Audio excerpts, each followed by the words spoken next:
cookies, quilts, and cattle. The county fair showcases Nebraska youth at their purple ribbon best. I like getting a chance to show off my project, show off something that I've worked on all year. Straight ahead, we meet some livestock exhibitors and what county fair means to them. When I see a farmer that writes a check for $100,000 for property tax and how much it affects his income. Plus, lawmakers say property taxes are hampering profitability on the farm, but days away from a special session, it's unclear if the governor's plan has support. And given uncertainty in commodity markets, what financial steps you may want to take. On location at the Adams County Fair, it's time to grow.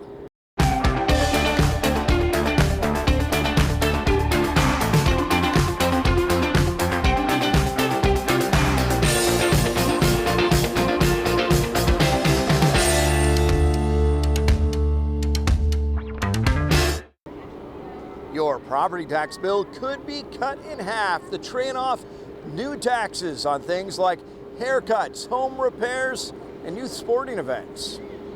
Governor Jim Pillen says the average Nebraskan could see a property tax cut of 50% under the plan he has now unveiled, and egg producers over a 60% property tax cut.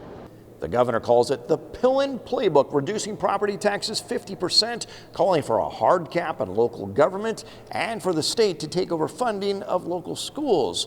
But many remain skeptical. Why the session now? Why? Because it's a crisis.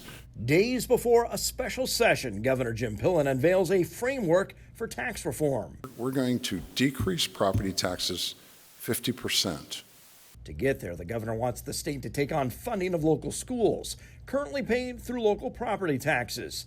That will require more sales tax revenue. Let's take a look at every exemption, and then that's going to be the work of the legislature. 100 other things you currently pay no taxes on could be taxed, including hair care, car and home repairs, and farm equipment. Business inputs like those farmers depend on will not be taxed. We want seed, fertilizer, and chemicals to not be taxed also. As a small-town banker, Senator Rob Clement says farmers can't afford high property taxes. It's just increased beyond profitability. The governor says farmers could see their property tax bill cut 60%. Much of that would come through the shift in school funding. Hastings Superintendent Jeff Schneider credits the governor for looking at new revenue. But in his words, the scary part for schools is that the legislature has to come up with a new funding formula, and no one knows what it'll look like. Senator Julie Slama, a conservative, blasts the governor, saying there are no state spending cuts while losing local control of schools. Pillen argues school boards can focus on student learning without having to worry about finances.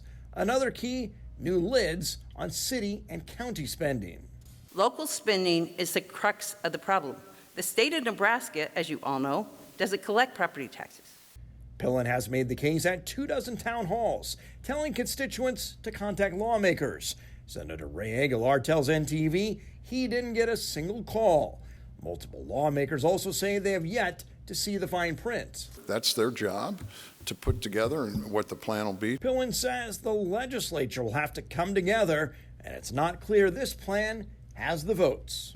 Going to take some compromise, I believe, but I believe that there are 33 votes out there. And the proposal brings mixed reaction from Nebraska Farm Bureau. The state's largest farm group calls for structural reform but emphasizes we do not want to harm agriculture in the process. Nebraska Farm Bureau President Mark McHarg says Farm Bureau has long supported the idea the state should play a more involved role in funding education for every student.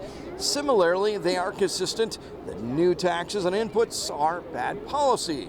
In McHarg's words, quote, "We believe tax reform discussions should center around efforts to reduce spending, implementation of stricter caps and budget limits on local governments, enhancing government efficiency, and expanding the sales tax base to encompass a wider range of end consumer goods and services that are commonly used by a significant portion of Nebraskans. We look forward to working with state lawmakers and the governor to find solutions that fit parameters of good tax policy while delivering meaningful property tax relief for Nebraskans." End quote. And a tornado touching down in Custer County, also resulting in some crop damage. NTV's Gary Robinson Jr. reports from Broken Bow. Business owners on South Fifth Avenue came back to a mess after a spotter-confirmed tornado ripped through parts of Broken Bow Tuesday night. The roof is gone. Culligan of Broken Bow owner Christine Moniger noticed the sky was getting darker and darker, and then she got the news. Okay, there's a confirmed tornado on the ground by Anselmo, and it looked like it was heading our way. And it tracked south across Custer County, caused widespread damage across the county. The National Weather Service saying other damage in Custer County included trees and crops, corn being stripped and laid down. The floors at Joel Rand Dance and Gymnastics damaged, including power being knocked out and water leaking from the ceiling. It was pretty surreal seeing the damage at first. It was shocking, to say the least. Amber Corbin, who was the manager and coach at Joel Rand Dance and Gymnastics, says the only things damaged or lost were material things, and glad no kids were in the building during the storm.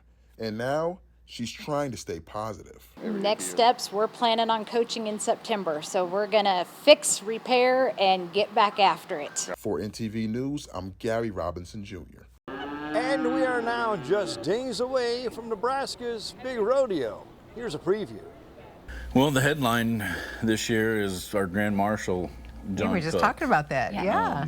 You know, it's our announcer, Travis Shada, was kind of the key in this thing. He knows Coach Cook, and he introduced me to Coach Cook, and I asked Coach, I said, do you be a Grand Marshal for Nebraska's big rodeo? And he said, absolutely.